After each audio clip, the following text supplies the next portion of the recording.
Hi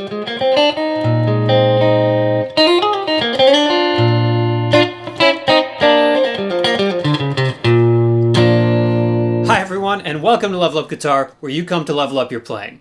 I'm Kalen, and today we're talking about alternate picking. So this lesson is part of the Picking Power-Up series, and I wanted to do this to create a collection of short, simple lessons that each focused on one specific technique or one particular problem that people tend to have. I just figured that for some people, putting a lot of info into a single video can be overwhelming, so I wanted to break it down.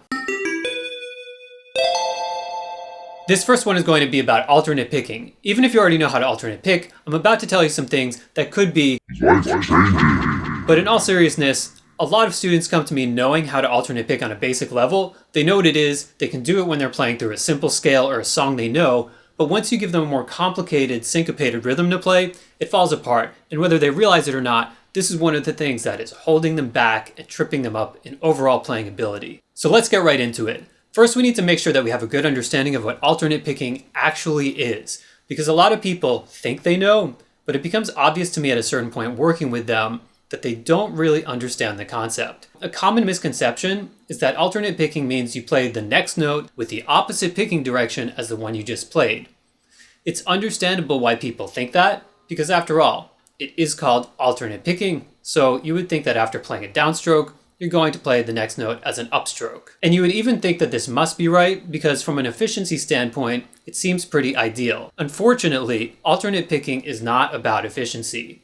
That would be economy picking, which is a totally different technique, which is also not quite as simple as the incorrect method I just described. So if alternate picking isn't playing each note as the opposite direction of the one before it, then what is it? Well, luckily, it's also a pretty simple concept. Alternate picking means you're going to play all of your downbeats as downstrokes and upbeats as upstrokes. And rather than physical efficiency, the point of this is to allow you to feel rhythmically grounded, regardless of what rhythm you might be trying to execute. To put it another way, alternate picking sets you up for your right hand to feel as if it's on autopilot, so you don't have to give even a split second of thought to how you want to pick something. And this is crucial if you're sight reading or improvising, but it's also essential for learning songs, lead guitar parts, composing a solo to play on someone else's recording, or any other situation where you might be working with single note lines, because you don't want to have to memorize the picking directions of every little phrase you're going to play. So by learning alternate picking, you won't have to stop and think about your picking directions.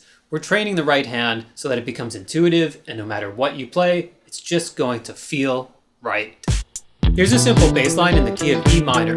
You can see here that if we're playing a consistent line of eighth notes with no rests or ties, this does end up being each note as the opposite of the one before it. However, once we start to put in some rests, ties, or other note values, it suddenly becomes a whole different ballgame. So let's look at what happens if we take a few notes out of the bass line. But first I want to take a second to point out the rhythm guitar part here, because this is a perfect example of why alternate picking is important in creating a solid foundation for your center of rhythm. Can you imagine what it would feel like if instead I played the rhythm guitar part like this?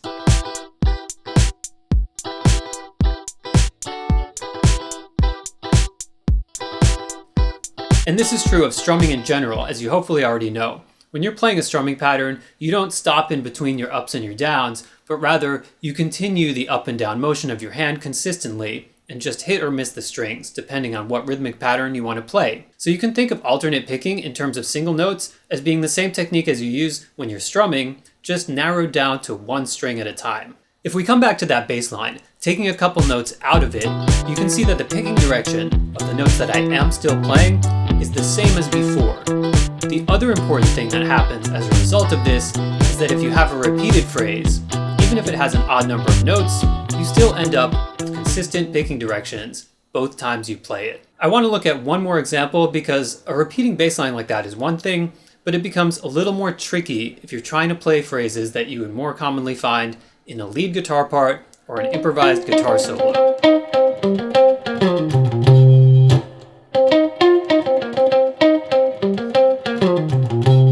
Now you might learn that particular phrase with all of the right picking directions and still feel like your hand is not acting on autopilot when you go to improvise or play other complex or syncopated guitar parts. And it's true. This is not going to come together overnight by learning one or two parts that employ alternate picking, but there are some exercises that I like to work with for students who want to get their alternate picking together. And here is the first one.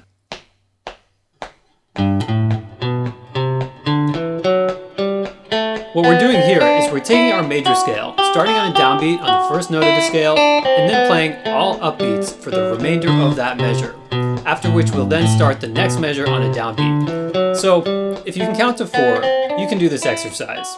It will definitely feel a little bit tricky at first, but I promise you, if you put a little time into it, you'll start to get the hang of it pretty quickly. Let's see if we can count out loud while we do it. 1, 2, 3, 4, 1, 2, 3, 4, 1, 2, 3, 4, 1, 2, 3, 4, 1, 2, 3, 4, 1, 2, 3, 4, 1. The reason this exercise is so helpful is because it sets up the need to execute a particularly difficult aspect of alternate picking, which is going from the downstroke on a higher string to an upstroke on a lower one. If you watch me play this slowly, you'll see that every phrase that starts with the first finger presents us with this particular difficulty. I played the first phrase, it's easy, but the second one I have a downstroke on the E string, followed by an upstroke on the B. Same thing again with the next 2 notes between the B and the G strings. Then I have another easy phrase before the next one that presents the same problem. It's a downstroke on the B string going to an upstroke on the G string, a downstroke on the G string followed by an upstroke on the D string. This is hard because you're playing a downstroke on a given string, but then you have to come around it in order to execute the next upstroke for your next note. Just try it out and you'll see. And I'll tell you something else.